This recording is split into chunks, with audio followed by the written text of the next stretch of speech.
하나님께서 오늘 우리에게 주시는 말씀은 시편 119편 9절에서 16절입니다.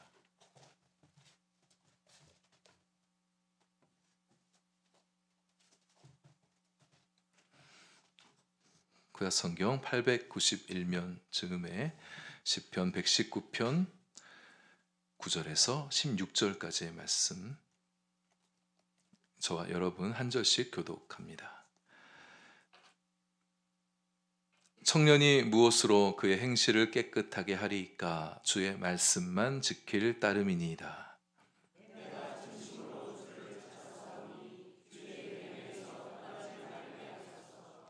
내가 주께 범죄하지 아니하려 하여 주의 말씀을 내 마음에 두었나이다.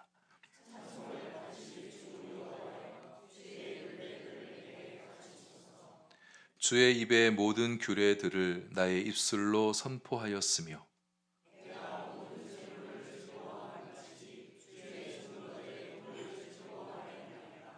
내가 주의 법도들을 작은 소리로 읊조리며 주의 길들에 주의하며 주의 율례들을 즐거워하며 주의 말씀을 잊지 아니하리이다. 아멘. 기도하겠습니다. 하나님, 이제 말씀을 듣습니다. 귀를 열어 경청하게 하시고 주의 말씀을 더욱 사랑하는 마음 품게 되는 저희들 되게 해 주옵소서. 우리를 말씀의 길로 이끌어 주옵소서. 예수님 이름으로 기도합니다. 아멘. 우리는 2주 전 주일부터 시편 119편 말씀 안에 들어왔습니다. 이제 앞으로 계속해서 119편 말씀을 묵상해 갈 텐데요. 이 119편 말씀을 묵상하는 사람들에게 하나님께서 처음으로 주셨던 말씀, 첫 말씀이 1절이죠. 여호와의 말씀을 따라 행하는 자가 되라. 말씀을 지켜 행하는 삶을 살아가는 자가 되라는 말씀. 제가 지난주 설교했던 제목 표현대로라면 말씀의 길을 걷는 존재가 되는 것입니다. 말씀의 길을 걷는 자가 행복합니다. 하나님 말씀을 구하고 말씀을 듣고 말씀을 좋아하고 말씀을 자신의 삶이 되게 하는 사람에게는 위로부터 내리는 축복이 있어요. 옆에서 그 세상으로부터 얻을 수 있는 축복이 미치지 못하는, 세상에서 얻을 수 없는 축복을 우리가 누리게 된다는 말씀이에요. 하늘 기쁨, 하늘 사랑, 하늘 능력, 하늘 지혜를 우리에게 말씀의 길을 걷는 자에게 부어주시는 겁니다. 주님의 의, 주님의 빛, 주님의 지혜를 말씀을 통해서 우리에게 채워주시는 거죠. 말씀의 길이 이렇게 축복이 되는 길이지만 말씀의 길을 꾸준히 걸어가게 된다는 것이 사실 쉽지 않다는 것을 우리는 느끼게 되어집니다. 말씀의 길이 복되고 즐겁다고 좋다는 거 알겠는데 때때로 그 길을 걷는 것이 힘들게 느껴지는 거예요. 수월하지 않고 평탄하지 않고 넓은 길이 아니라 좁은 길이라는 것을 느끼게 되어집니다. 말씀의 길을 지키며 살아가는 것이 이렇게 힘겹게 느껴지다 보면 다른 길이 눈에 들어오게 되어집니다.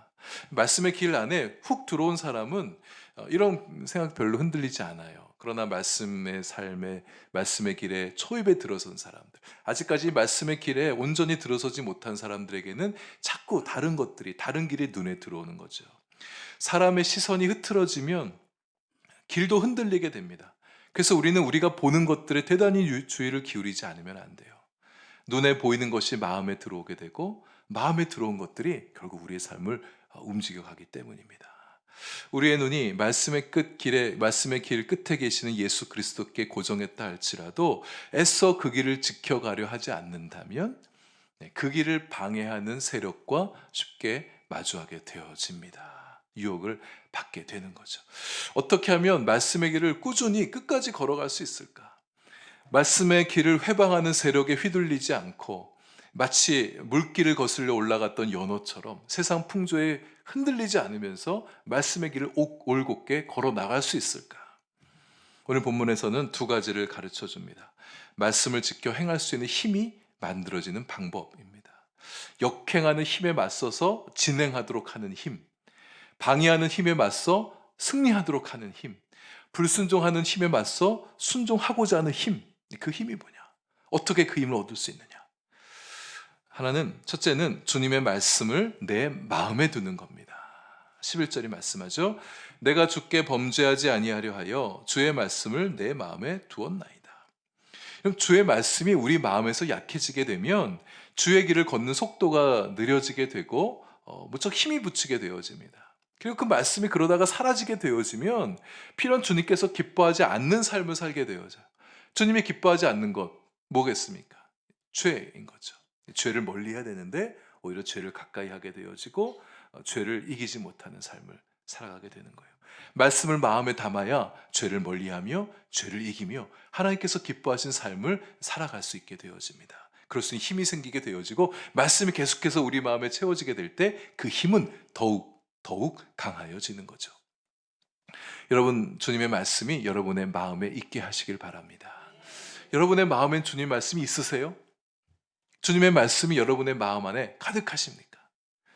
우리의 삶을 가만 돌아보게 되면 우리 안에 있는 말이, 우리 마음에 들어있는 말이 우리의 생각을 만들어내며 우리의 삶을 이끌어가는 것을 보게 되어집니다. 저는 지난 한 주간 동안 저의 마음을 지배했던 세 가지 말이 있었어요. 그 셋 중에 하나가 청년 컨퍼런스. 이제 오늘 오후에 청년들과 함께 이 시간을 갖게 되어질 텐데, 도대체 하나님 우리 청년들에게 어떤 말씀을 좀 나눠야 될까요? 우리 청년부가 좀 이제 좀 이렇게 좀 응집력을 갖고 좀 힘있게 좀 치고 올라가면 좋겠는데 좀 어떻게 하면 그런 일이 가능해질까요? 막 그 생각하느라고 이 생각이, 그 말이 청년 컨퍼런스라는 단어가 제 마음에 확 바뀌니까 자꾸 그런 쪽으로 생각이 가게 되어지고, 책을 읽어도 이쪽에 자꾸 생각이 더 하여지게 되는 거예요. 또 하나는 감사. 지난주 설교 말씀이 범사에 감사하자는 말씀을 함께 듣지 않았습니까? 범사에 감사하자는 말씀이, 그 말이 제 안에 있다 보니까 불평보다는 감사, 의심보다는 감사, 짜증보다는 감사로 제 마음이 자꾸 움직여지는 것을 경험했어요. 사실 제가 지난주에 한 3번 정도는 기분이 무척 나쁠 수 있는 상황이 있었거든요. 근데 범사에 감사하자는 이 말이 제 마음을 지배하니까 그럼에도 불구하고 감사하자, 이런 마음으로 제 마음을 선회시킬 수가 있었습니다. 반면 좋지 않은 한 가지 말도 제 마음 안에 들어와 있었습니다. 누군가에 들었던 부정적인 말이 있었는데 그 말이 저의 마음을 자꾸 불편하게 하는 거예요. 신경 쓰이게 하는 겁니다. 그 말 때문에 생각도 부정적이고 안 좋은 방향으로 자꾸 확장되어 가고 삶의 리듬도 조금 흐트러지게 됐어요. 좀 해야 될 일이 있었는데 해야 될 일도 뒤로 미루게 됐었고, 그 말이 가져온 파장과 싸우느라 에너지를 많이 쏟기도 했었습니다. 내 마음 안에 들어온 좋지 않은 말 때문에 우리는 감정이 참 복잡해지고 삶이 힘들어진 것을 느끼게 될 때가 있습니다. 반면 내 마음 안에 들어오는 좋은 말이, 내 마음에 오랫동안 들어와 있는 좋은 말이 그런 나쁜 감정을 이기게 하고 나쁜 말에 휘둘리지 않을 수 있도록 해주는 힘이 되어지기도 하죠. 내 마음을 좋은 방향으로 다스려주는 좋은 말들 가운데 가장 좋은 말은 하나님 말씀입니다. 세상에서 듣게 되는 좋은 말들도 우리의 마음을 힘있게 해주고 우리의 마음을 좋게 해주기도 해요. 그럼 하나님 말씀보다 더 강력한 말씀은 없습니다. 히브리서 4장 12절에 말씀하죠. 하나님의 말씀은 살아있고 활력이 있다. 하나님의 말씀은 살아있는 분으로부터 나오는 말씀이에요. 모든 만물을 다스리고 통치하는 그분으로부터 나오는 말이기 때문에 그 하나님의 말씀이 우리 마음에 있게 되어지면 지금도 그 말씀으로 세상을 창조하시고 새롭게 재창조하시고 통치하시고 섭리하시는 삶의 하나님의 역사가 우리의 마음도 그렇게 다스려가는 거예요. 우리 삶도 그렇게 다스려가는 겁니다. 하나님 말씀을 마음에 두십시오. 하나님의 말씀이 여러분 마음 안에 있게 될 때 여러분은 좋은 마음이 되어질 것이고 여러분의 마음의 길도 좋은 방향으로 흘러갈 수 있게 되어질 것입니다. 시편 기자의 고백처럼 주께 범죄하게 하는 세력도 이기게 할 수가 있어요. 안 지고 싶은데 자꾸 지는 거, 여러분 그런 경험 있죠? 넘어지고 싶지 않아요. 근데 자꾸 넘어지는 거예요. 이제는 죄에 빠지지 않고 싶은데 자꾸 죄에 빠지게 하는 힘을 마주하게 될 때가 있습니다. 사탄이 그렇게 하죠. 주님의 말씀이 그런 사탄의 공격과 유혹을 이길 수 있도록 해주신다는 거예요. 하나님 말씀이 우리 마음 안에 들어오게 하십시다. 그냥 귓가에만 스쳐 지나가는 말씀이 되게 하시면 안 돼요. 그런 말씀의 위력을 경험할 수가 없습니다. 말씀이 귀를 타고 마음 안에 들어올 때 우리 마음 안에서 역사를 일으키고 우리의 삶을 다스려갈 수 있는 거예요. 말씀이 내 마음 안에까지 들어와야 실제적인 변화가 우리의 삶에 일어날 수 있는 것입니다. 어떻게 해야 말씀이 우리 마음에 잘 들어오게 할까? 먼저는 말씀을 즐거워하는 것부터 시작하셔야 됩니다. 사람은요, 자기가 즐거워하는 것들은 마음에 좀 잘 받아들이는 편입니다. 남들이 재미없어 해도 내가 재밌어 하면 그게 마음에 잘 들어올 수가 있는 거예요. 잘 받아들여지는 거예요.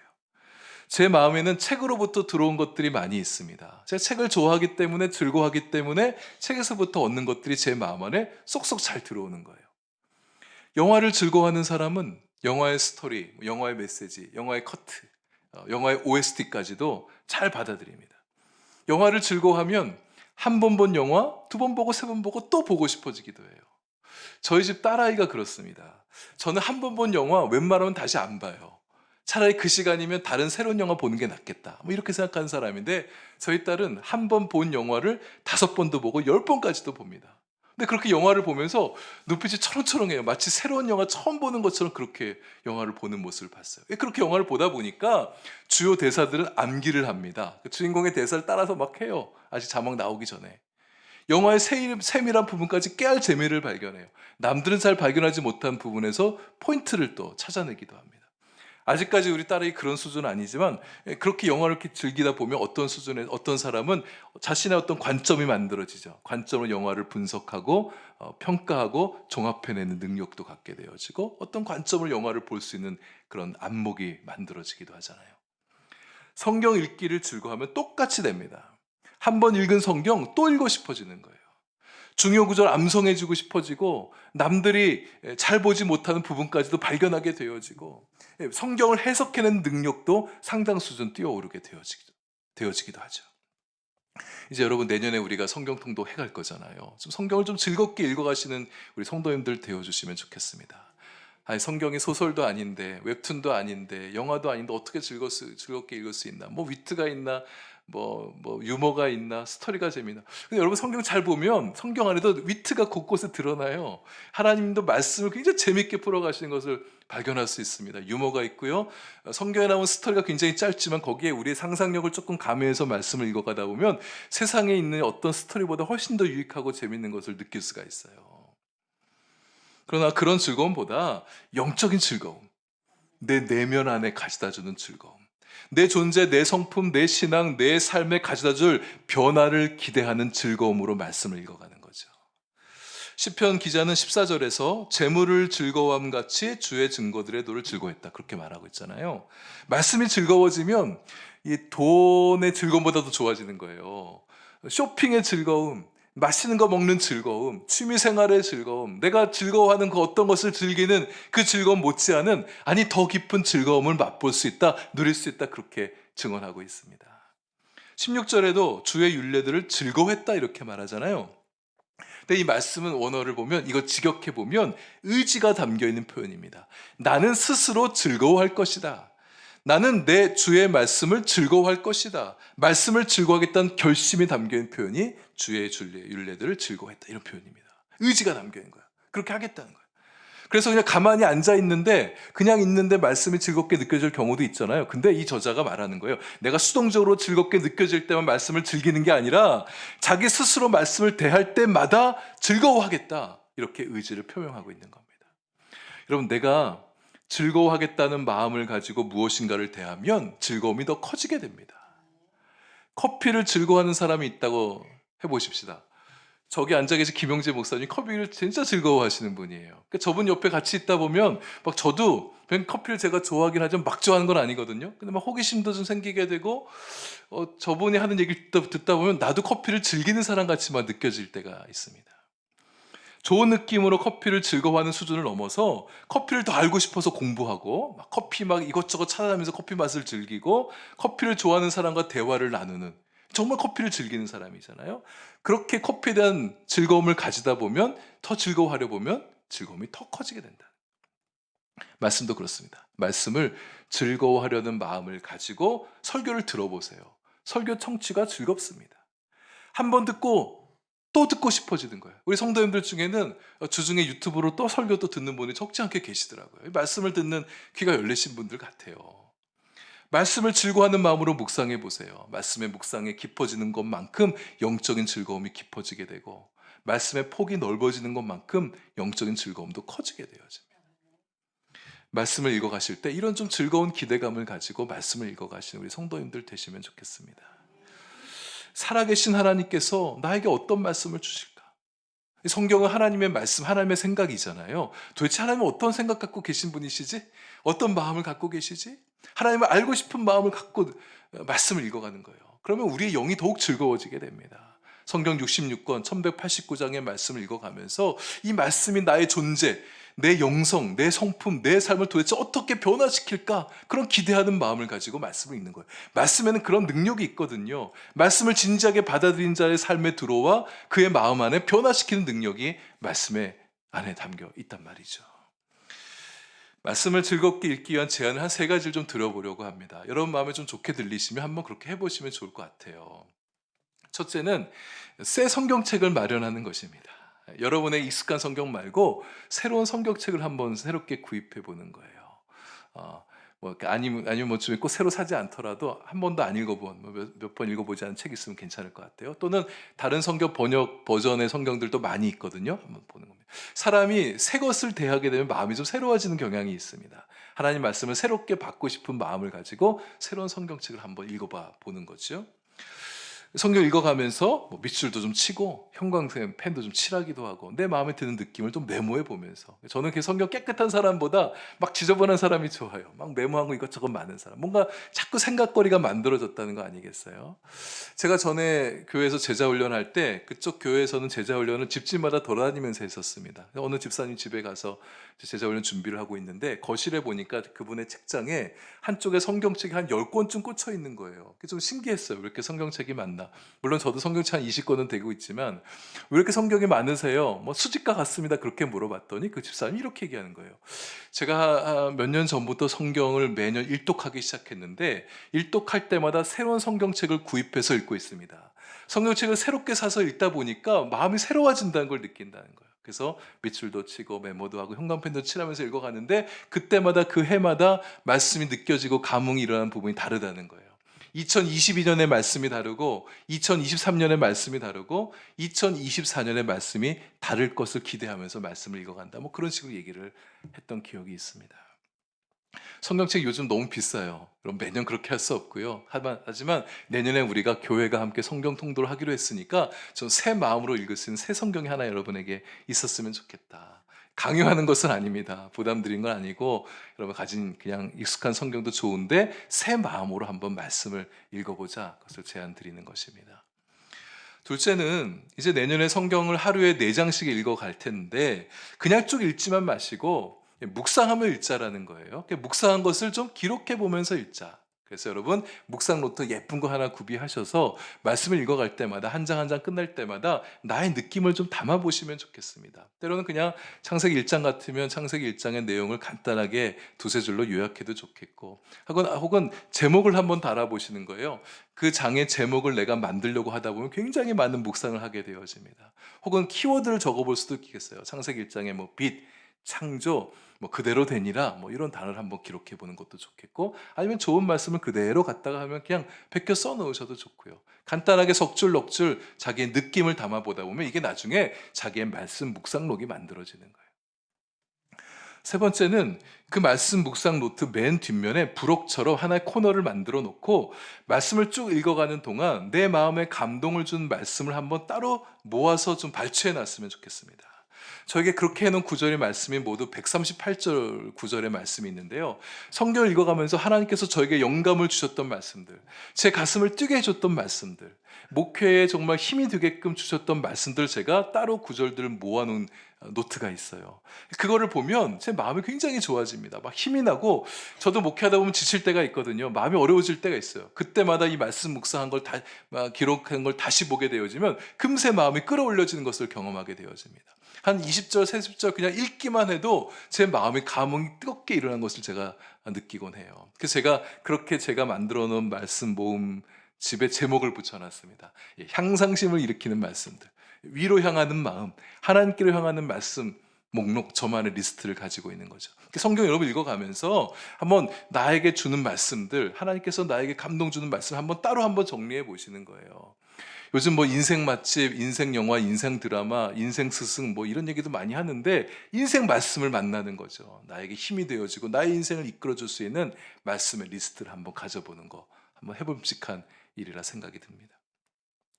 주의 말씀을 마음에 두는 한 가지 방법이 더 있습니다. 암송입니다.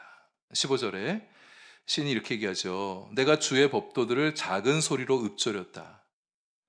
오늘날은 우리가 성경을 원하면 다 한 권씩 두 권씩밖에 손에 소지할 수 있는데 옛날에는 그런 시대가 아니었었습니다. 그래서 들었던 말씀을 마음에 담아두기 위해서 계속해서 반복해서 읊조리는 거예요. 그래서 한 번 들을 때 마음을 잃어버리지 않도록 그 마음을 새겨놓기 위해서 자꾸 읊조리는 거죠.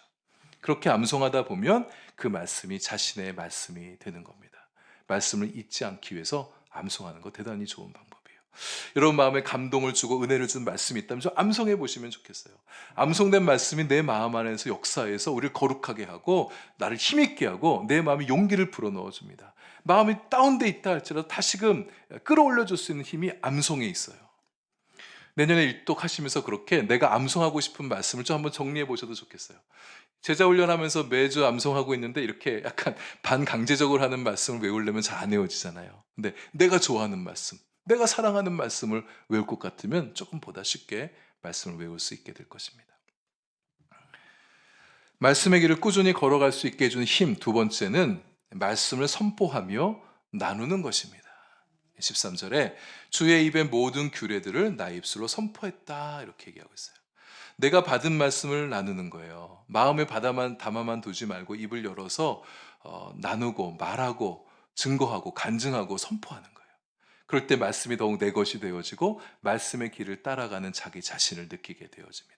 그래서 셀그룹에서 셀리더들이 자꾸 말씀 나누자 하는 이유가 그런 얘기예요. 그냥 있었던 삶의 얘기만 나누자 이렇게 얘기하지 마시고 말씀을 갖고 좀 나눠보세요. 그 말씀을 나누면서 내 믿음이 더욱 단단해지고 사람은 자기가 내뱉은 말에 많이 구속이 되어집니다. 내가 한 말에 대해서 자꾸 마음이 끌려가게 되거든요. 내가 말씀을 나눔으로 인해서 내 마음의 길이 그쪽으로 가면서 내 삶이 말씀의 길을 걷는 삶이 되어가는 거죠. 그럼 우리는 하루에도 수많은 말들을 하며 살아갑니다. 얼마나 많은 말을 하며 살아갑니까? 하나님 말씀이 중요하다는 거 여러분 다 알고 계시잖아요. 근데 정작 그 중요한 하나님 말씀을 우리의 삶에 별로 얘기하지 않으며 살아갑니다. 너무 바쁘게 살아요. 일상의 삶에 너무 분주해서.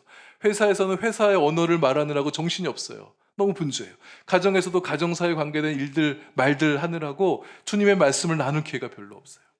겨우 교회나 와야 말씀을 얘기할 수 있는 기회가 주어지는데 그것도 밖에 말씀을 듣고 겨우 찬양할 때나 설교회 한번 통성기도할 때나 겨우 내 말로 말씀을 이야기하고 납니다. 여러분 그래서 기회가 되는 대로 말씀을 자꾸 나누는 게 중요합니다. 함께 모여서 말씀 나누시고 성도님들 자꾸 모이게 되면 얘기 많이 하는데 교회 얘기만 하지 마시고요. 말씀 얘기를 좀 하시면 좋겠어요.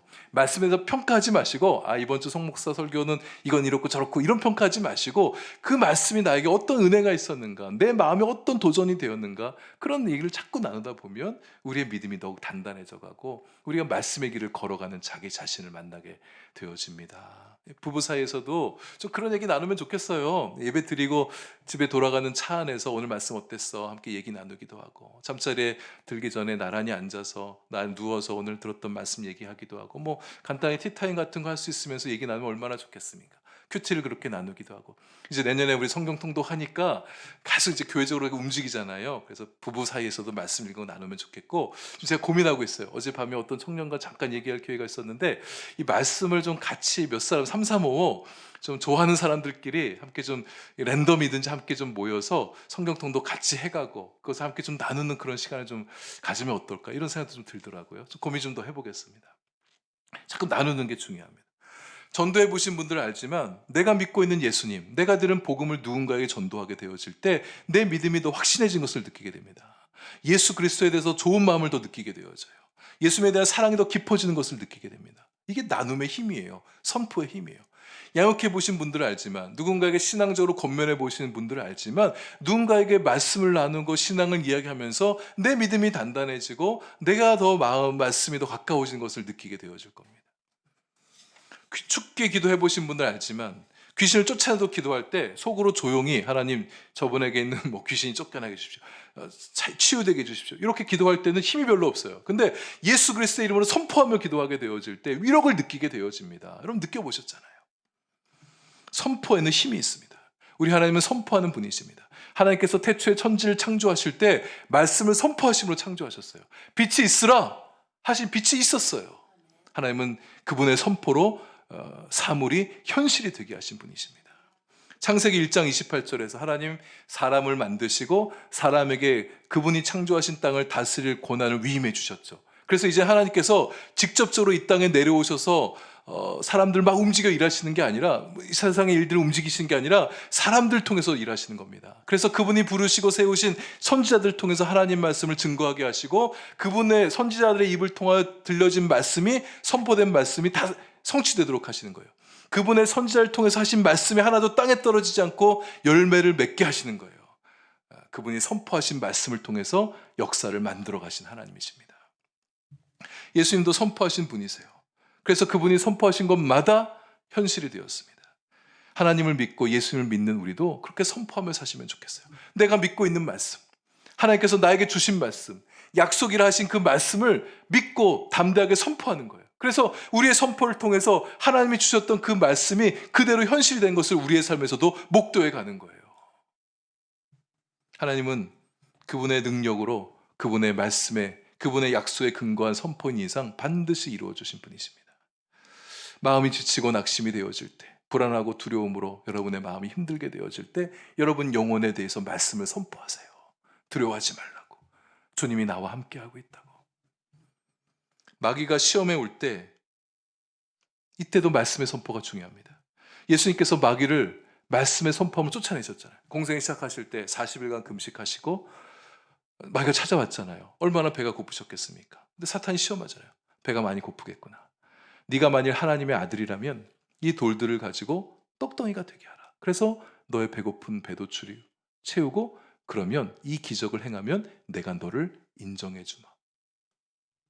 마귀는요, 우리와 상관없는 것 가지고 시험하지 않습니다. 예수님이 배고프셨을 때 배고픈 것 갖고 시험한 거예요. 내가 관심 없고 내 삶에 무관한 것 가지고 시험해봐야 우리가 넘어지지 않거든요. 시험 빠져들지 않아요. 그런 거 갖고 시험 걸어오지 않는 거예요. 우리의 연약한 것 갖고 시험해 옵니다. 성적인 면에 연약한 사람, 성적인 문제를 갖고 시험해 오는 거예요. 분노심에 연약한 사람들, 감정이 막 폭발한 사람들 있죠. 분노할 수 있는 환경을 사탄이 자꾸 만들어 놓아서 우리의 감정을 폭발시키는 거예요. 시기심, 질투심, 또는 거짓말에 약한 사람들, 그런 환경을 자꾸 부추기는 거예요. 술에 약한 사람들, 자꾸 술 마시게끔 해서 우리의 마음을 자꾸 무너지게 만드는 거예요. 예수님 많이 배고프신데 마귀의 유혹은 자칫하면 넘어지기 십상이죠. 근데 예수님 마귀의 유혹에 단호하셨잖아요. 어떻게 이기셨습니까? 선포로 이기셨어요. 신명의 말씀을 인용해서 선포하셨단 말이에요. 사람의 떡으로만 살 것이 아니요 오직 그분의 입에서 나온 모든 말씀으로 살 것이다. 그 말씀 듣고 사탄이 물러가지 않습니까? 악한 영이 우리를 시시각각 넘어뜨리고자 유혹해 옵니다. 우는 사자처럼 우리를 삼키려고 달려들어요. 여러분 어떻게 이기겠습니까? 악한 영을 이길 힘은 말씀에 있는 거예요. 말씀이 악한 영을 이기게 합니다. 아무리 날고기는 사탄이라 할지라도 하나님 말씀 앞에서는 꼼짝 못하는 것이 바로 사탄이에요. 이런 위력적인 말씀이 우리에게 있는데 왜 이 말씀을 사용하지 않냐는 말이죠. 종교개혁자 마틴 루터가 당시 카톨릭 사제들의 거대 권력에 맞서 싸우게 될 때에 그의 의지를 강하게 해준 시가 있었어요. 자신이 만든, 자기가 쓴 시거든요. 우리 찬송가에도 수록되어 있는 찬송가 585정 내 주는 강한 성이요, 이 시입니다. 근데 이게 우리말로 번역되는 과정에서 누락된 식구가 있어요. 이런 대목이 빠져 있습니다. 보라, 마귀의 멸망은 확실하니 주의 말씀 한마디가 그를 쓰러뜨릴 것이다. 루터가 이렇게 고백했거든요. 이런 마음과 이런 믿음을 갖고 있었던 사람이니까 그 어려운 개혁을 성취해낼 수 있었던 겁니다. 그분의 말씀은 세상 모든 권세들에 의존하지 않고 그 권세들을 이기도다. 의존하지 않아야 이길 수 있거든요. 말씀은 세상 권세에 의존하지 않습니다. 세상 권세 안에 귀속돼 있지 않아요.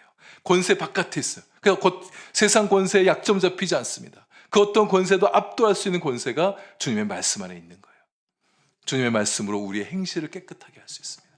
그래요. 할 수 있어요. 주님의 말씀으로 우리가 죄를 범하지 않게 할 수 있습니다. 할 수 있어요. 주님의 말씀은 죄를 이기는 능력이 있기 때문입니다. 주님 말씀과 함께 할 때 우리는 주님의 길을 즐겁게 걸어갈 수가 있습니다. 이런 말씀이 우리의 마음과 우리의 생각과 존재를 힘있게 합니다. 말씀이 우리의 삶을 좋은 방향으로 이끌어가고 우리 마음의 영적인 성장을, 우리에게 영적 성장을 이끌어줄 수 있는 힘이 말씀이에요. 우리의 세계를 확장시켜주는 것이 말씀의 권세입니다. 말씀을 받아들이십시오. 말씀을 즐거워하십시오. 말씀을 선포하시길 바랍니다. 말씀이 반드시 여러분의 신앙과 삶을 더 나은 신앙과 더 나은 삶으로 이끌어가 주실 것입니다.